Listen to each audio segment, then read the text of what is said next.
रायजोनि खोथा होनाय बायदि 15 साननि उनावनो मरा फाग्लादिया दैमानि माथावरिखौ खोनानै होदों मावफुं सोद्रोमा राकेश ब्रह्म। बावैसो साननि सिगां आसाम हादोरसाजों लोगोसे बिटिआर ओनसोलनि गोबां जायगाफोराव दैबानाया लोमसावनानै गोबां खहा खालामना गालांदोंमोन। बेबादिनो बाक्सा जिल्लानि 24 नं मसलपुर बियाबनि सिङाव थानाय भुटान हाजोनिफ्राय बोहैबोनाय मरा फाग्लादिया दैमाया बरमा ओनसोलनि कालजार आश्रम सुबाखौ गोबां लोमसावनानै खहा खालामलाङो। बेखौनो रायजोनि खावलायनाय आरो लुबैनाय बायदि हरखाबै माथावरिखौ 15 साननि उनावनो खोनानै होदों मावफुं सोद्रोमा राकेश ब्रह्मआ। बे दैमानि माथावरिखौ थेनानै होनायनि थाखाय कालजार आश्रम सुबा गामिनि रायजोफोरा मावफुं सोद्रोमा राकेश ब्रह्मखौ साबायखर जासियो।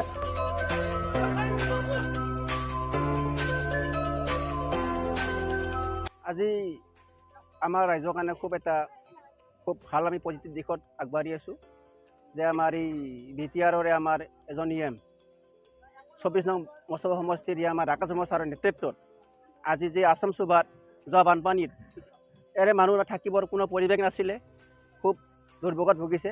তেখেতসকলে ইএম ছাৰক অৱগত কৰাত ইএম ছাৰ ডাঙৰীয়াই ৰাইজৰ যি আমাৰ আসাম সুবাৰ দুৰ্গতি দেখি তেওঁ বহুত দুখিত হৈছে আৰু লগে লগে তেখেতে ইমাৰ্জেঞ্চি তৎকালীনভাৱে তেখেতে আমাৰ ৱাটাৰ ৰিচাৰ্চৰ ইএম উকিল মছাৰী ডাঙৰীয়াৰ নিৰ্দেশ মৰ্মে ইএম ছাৰে ইয়াত আমাৰ এই মথাৰিটো অতি শীঘ্ৰে বনাই দিয়াৰ কাৰণে অৱগত কৰিছিলে আৰু উকিল মছাৰী ছাৰে তেখেতেও এইটো ছাৰক কৰিবৰ কাৰণে নিৰ্দেশ দিছে। সেয়েহে আমাৰ এই ৰাইজে এই মথাৰিটো হোৱাৰ কাৰণে বহুত উপকৃত হ'ব আৰু আমাৰ দলৰ যি পিপল দলৰ সমূহ আমাৰ বিশেষকৈ আমাৰ কালজাৰ ভিচিডিচি চেয়াৰমেন চম্পক বড়ো লগতে আমাৰ দলীয় কৰ্মী সকলোৱে লগ হৈ এটা যে দিন ৰাতি একাকাৰ কৰি মানে এই মথাৰিটো কাম কৰাৰ কাৰণে অহৰহ প্ৰচেষ্টা চলাইছে।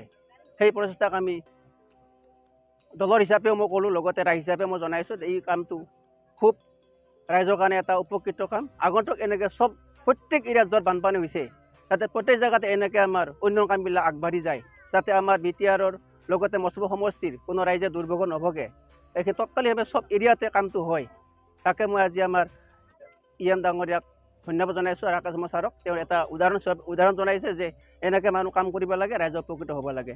ইএম ছাৰে খুব ভাল কাম কৰি আছে। আৰু ইয়াৰ আগত কিন্তু আমি দেখিছিলোঁ 17 বছৰ আগত যিটো আমাৰ বিপিএফৰ নেতৃত্ব চৰকাৰ চলি আছিলে এনেকুৱা তৎকালীন কাম কোনোদিন হোৱা নাই। আমি তেখেতৰ কাম হোৱালৈকে মানুহ দুৰ্ভোগত ভুগি আছিলে, কিন্তু আজি যি ইমাৰ্জেঞ্চি কাম লগে লগে আজি আমাৰ 10 দিনৰ ভিতৰত আমাৰ কাম শেষ হ'ল। এই ছাৰে কোৱাৰ পিছতে খুব এইটো মানে প্ৰশংসনীয় কাম। এনেকুৱা ইএম এজনক মই দলীয় হিচাপেও ৰাইজ হিচাপেও তেখেতক অভিনন্দন জনাইছোঁ। আগন্তুক আৰু তেখেতে এনেকৈ কাম কৰি যাওক মই সেই জনাইছোঁ। লগতে আমাৰ আসাম সুবা ৰাইজ আছে, অভিজ্ঞ লোক আছে, তেখেতসকলে দুষাৰ জনাব আপোনালোকক যিটো পৰিৱেশ তেখেতসকলে ক'ব, মই তেখেতসকলক ক'ব আগবঢ়াই দিছোঁ।